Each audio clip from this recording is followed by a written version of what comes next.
Hi students, welcome to Kids English Academy. Today I am going to teach you about simple present tense. At the same time, I am going to explain how to use the prepositions to, from in the simple present tense. Okay? Right. First I have written some sentence here. Then I will explain to them. After that I will ask some questions from you. Okay? Right. Okay. Then first, I go to school. Yes? There's two. அது வந்து நான் பாடசாலைக்கு செல்கிறேன். I go to school. அப்ப I go என்ன அர்த்தம்? நான் செல்கின்றேன். I go. அப்ப I go to school. அப்ப இங்க வந்து இந்த to வந்து இருக்கு. அதாவது இந்த simple present tense என்று சொன்னால் ஒரு வளமையான செயலை குறிக்கும். ஒரு வளமையான ஒரு செயலை குறிக்கும். அதாவது வந்து இப்ப நான் காலையில 5 மணிக்கு எழுகின்றேன். I get up early morning 5 o'clock. அது வந்து இந்த வளமையான செயல். நான் இந்த ஒருத்தர் வந்து நீங்கள் எப்போ மதிய உணவு சாப்பிடுவீங்க? அப்ப நான் வளமையா 1 மணிக்கு சாப்பிட்டா I take my lunch at 1 o'clock. I go to my office by bus. அதாவது இந்த வளமையா நான் அலுவலகத்துக்கு பஸ்ல செல்கின்றேன். அப்படி அதாவது ஒரு வளமையான செயல் நாங்கள் செய்யறத இந்த சிம்பிள் பிரசன்ட் டென்ஸ்ல சொல்லலாம். I get up early morning 5 o'clock, then I brush my teeth and wash my face. At 7 o'clock I take my breakfast, then I go to office. So அது மாதிரி ஒரு வளமையான செயல்களை சொல்றதுக்கு இந்த சிம்பிள் பிரசன்ட் டென்ஸ் உங்களுக்கு பயன்படும். ரைட். அப்ப இத பாத்தீங்கன்னா I go to school என்று போட்டுருக்கிறேன். ரைட். அதே மாதிரி இத பாத்தீங்கன்னா you go to market. அப்ப நீங்க வேணும்னா இந்த இடங்களை இப்ப மாத்தி சொல்லி கொண்டு போகலாம். ரைட். இப்ப நான் சந்தைக்கு செல்கிறேன். எப்படி சொல்லுவீங்க? I go to market. நான் மைதானத்துக்கு செல்கிறேன். I go to playground. Right. நான் வங்கிக்கு செல்கின்றேன். I go to the bank. நான் தபால் நிலையத்துக்கு செல்கின்றேன். I go to post office. Very good, very good.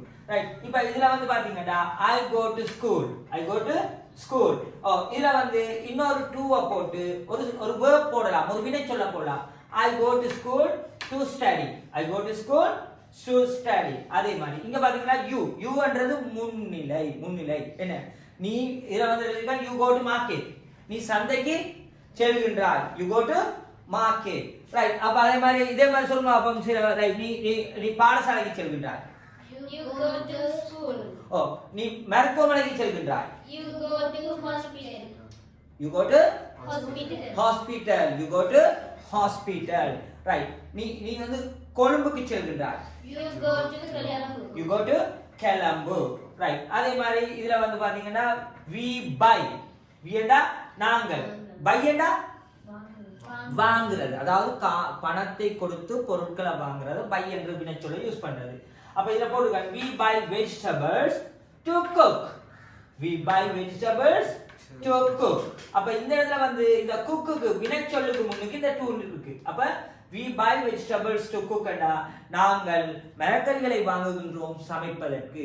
அப்ப தமிழ்ல வரும் சமைப்பதற்கு நாங்கள் மரக்கறிகளை வாங்குகின்றோம். ஆங்கிலத்தில் சொல்லுவாங்க நாங்கள் மரக்கறிகளை வாங்குகின்றோம் சமைப்பதற்கு. வாங்கினா தானே சமைக்க முடியும். அந்த ஆர்டர்ல தான் அவங்க செய்வாங்க ஒரு விஷயத்தை. அதே மாதிரி நாங்கள் மரத்தை வெட்டுகின்றோம் வீடு கட்டுவதற்கு. எப்படி சொல்லலாம்? We cut trees to build a house. To build a house. We cut trees to build a house. அப்ப என்ன மரத்தை வெட்டினா தான் அங்க வீடு கட்ட முடியும். அந்த இதுல தான் வரும். ஆனா நாங்கள் மாறி சொல்லுவோம். எப்படி? நாங்கள் வீடு கட்டுவதற்கு மரத்தை வெட்டுகின்றோம். அவங்க சொல்லுவாங்க நான் மரத்தை வெட்டுகின்றேன் வீடு கட்டுவதற்கு. ரைட். ஓகே. இதுல we ரைட். நாங்கள் மைதானத்துக்கு செல்கின்றோம். We go to playground. We go to playground. Right. அடுத்து பாத்தீங்கன்னா இதுல வந்து they போட்டுருக்கு. அதே மாதிரி இந்த they வந்து இங்க இந்த எழுவாயா பயன்படுத்தலாம். சப்ஜெக்ட்டா எழுவாயா பயன்படுத்தலாம். ரைட். அவர்கள் பாடசாலை செல்கிறார்கள். They go to school. They go to school. Right. அவர்கள் மரக்கறி வாங்குகின்றார்கள் சமைப்பதற்கு. They buy vegetables to cook. They buy vegetables to cook. அதே மாதிரி நீங்கள் நிறைய வாக்கியங்களை அமைக்கலாம். இந்த to எங்க தேவைப்படுதோ அங்க நிறைய அமைக்கலாம். ரைட். இதுல பாத்தீங்கன்னா அடுத்தது இந்த கீழ் பகுதிக்கு அப்படியே நான் from பயன்படுத்தி இருக்கிறேன். சிம்பிள் பிரசன்ட் டென்ஸோட from எப்படி பயன்படுத்துறது? இதுல பாத்தீங்கன்னா they come. அவர்கள் வருகின்றார்கள். என்ன? they come என்ன அர்த்தம்? அவர்கள் வருகிறார்கள். Oh, they come from London. அவர்கள் அவர்கள் லண்டனிலிருந்து லண்டனிலிருந்து வருகிறார்கள். Right. அவர்கள் அப்ப சந்தையிலிருந்து வருகிறார்களா? They come from market. Very good. They come from market. அவர்கள் பாடசாலையிலிருந்து வருகிறார்கள். They come from school. Yes. அவர்கள் கொழும்பிலிருந்து வருகிறார்கள். They come from Colombo. Right. Right. இப்ப அதுல பாத்தீங்கன்னா they come from London இதுல இருக்கு. அப்ப இந்த from எங்கெல்லாம் தேவைப்படுதோ முன்னுக்கு அங்க போட்டுட்டு ஒரு எழுவாய், ஒரு பயனிலை, ஒரு செயல்படு பொருளோட சேர்த்து ஒரு இந்த preposition போட்டு நீங்க வாக்கியங்கள் அமைக்கலாம். ரைட். இதுல பாத்தீங்கன்னா he and he takes என்று வருது. He takes money from bank. He takes money from bank. இதன் அர்த்தம் அவன் வங்கியிலிருந்து பணத்தை எடுக்கின்றான். எல்லாம் நீங்க பாப்பீங்க இதுல வந்து take and இல்லாம takes என்று இருக்கு. அதாவது சிம்பிள் பிரசன்ட் டென்ஸ்ல வந்து ஒரு சின்ன அதாவது சின்ன மாற்றம் கொண்டு வரும். அது பெருசா நீங்க நினைக்க தேவையில்லை.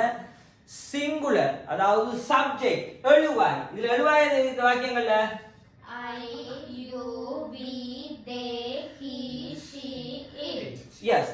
அப்ப இந்த எழுவாயா வாரது சிங்குலரா இருந்தால், அதாவது சிங்குலர் என்றால் ஒருமையில இருந்தால் வினைச்சொல் ப்ளூரலா மாறும். அதாவது ஒரு எஸ் ஒன்று சேரும். ரைட்டா? அதுல வந்து இன்னும் சில மாற்றங்கள் இருக்கு. அப்ப நாங்கள் வந்து சிம்பிள் பிரசன்ட் டென்ஸை நாங்கள் ஃபுல் ஆழமா பார்க்க போது நான் அது சம்பந்தமா ஃபுல்லா விளங்கப்படுத்துவேன். இப்போ உங்களுக்கு இந்த டூவும் ஃப்ரமும் மெயினா விளங்கப்படுத்தணும்ன்றதுக்காக தான் இந்த டாபிக் எடுத்திருக்கேன். சிம்பிள் பிரசன்ட் டென்ஸ் எடுத்திருக்கேன். ரைட். இதுல வந்து எப்படி சும்மா மேலோட்டமா சொல்றேன். அதாவது இந்த சிங்குலர் என்றா he, she, it. ஓமா இல்லையா? அதே மாதிரி குமார், மூர்த்தி, ராஜா இப்படி அந்த பேர்களை பயன்படுத்த போகுது. இந்த வினைச்சொல்லோட வந்து நீங்கள் எஸ் ஒன்றை சேர்க்கணும். அப்ப ஐ ரன் என்று சொல்லலாம். அதே நேரம் he runs என்று தான் சொல்லணும். ரைட்டா? I jump. He jumps. ரைட்டா? I take. He takes. Okay. You eat. She eats. she eats. அப்ப you eat and நீங்கள் சாப்பிடுகிறீர்கள் வரும். அதே நேரம் அவங்க she and வரக்குள்ள she eats. Right. Kumar எழுதுகின்றார். Kumar writes. என்ன? சாந்தி பாடுகின்றார். sings. என்ன? sing and வராம sings. அதே நேரம் இதுல வந்து இன்னும் சில மாற்றங்கள் வரும். நான் இப்போ உங்களுக்கு இந்த preposition to from எடுத்திருக்கிறதால நான் உங்களுக்கு பெருசா குழப்பம் செய்யல. ரைட். அப்ப இதுல வந்து சும்மா நீங்க மேலோட்டமா ஞாபகம் வச்சுக்கொள்ளுங்க. வினைச்சொல்லோட எஸ் ஒன்று சேரும். அதுக்கு பிறகு நாங்கள் பார்க்கலாம். அது வந்து ஓவல்ஸ் வரக்குள்ள சில இதுகள் வரக்குள்ள இதுல சில மாற்றங்கள் வரும். அது பிறகு பார்ப்போம். ரைட். இப்போ நாங்கள் உங்களுக்கு இப்ப ஃப்ரம் போடுற இடம் விளங்கிட்டா? ரைட். அவன் மேசையில் இருந்து அவள் she gets books from library. She gets books from library. What's the meaning of that? பெறுகின்றாள். என்ன? அவள் புத்தகங்களை நூலகத்திலிருந்து பெறுகின்றாள். ரைட். அப்ப அவள் வங்கியிலிருந்து பணத்தை எடுக்கின்றாள். எப்படி சொல்லலாம்? takes money from bank. She takes money from bank. Right. அவள் கொழும்பிலிருந்து வருகின்றாள். She comes from Colombo. She comes from Colombo. Right. Right. அப்ப இதுல வந்து உங்களுக்கு இந்த ஃப்ரம்ன்றது விளங்கி இருக்கும்னு நினைக்கிறேன். ரைட். இப்போ அடுத்து பாத்தீங்கன்னு சொன்னா இட் பயன்படுத்துங்க. It jumps from table. It jumps from table. அதாவது அது மேசையிலிருந்து குதிக்கின்றது. ரைட். அது அது அது இங்கிருந்து ஓடுகின்றது. எப்படி சொல்லலாம்? It runs from here. It runs from here. Right. அது அது மரத்திலிருந்து குதிக்கின்றது. It jumps from tree. Tree. It jumps from tree. Right. அப்ப உங்களுக்கு இந்த from போடுற இடம் விளங்கி இருக்கா? Yes sir. Right. அப்ப இது மாதிரி உங்களுக்கு நிறைய வாக்கியங்களை நீங்கள் என்ன செய்யணும்? இந்த from பயன்படுத்தி எழுதி பார்க்கணும். அதே நேரம் சிம்பிள் பிரசன்ட் டென்ஸும் உங்களுக்கு ஓரளவு விளங்கி இருக்கும்னு நினைக்கிறேன். அடுத்தடுத்த பாடங்கள்ல சிம்பிள் பிரசன்ட் டென்ஸ் வழியா பார்க்கலாம். ரைட்.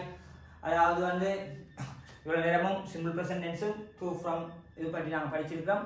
அடுத்த வகுப்புல உங்களுக்கு இன்னும் சில ப்ரீபொசிஷன்ஸ்களை நான் உங்களுக்கு தெளிவுபடுத்துவேன். தேங்க்யூ.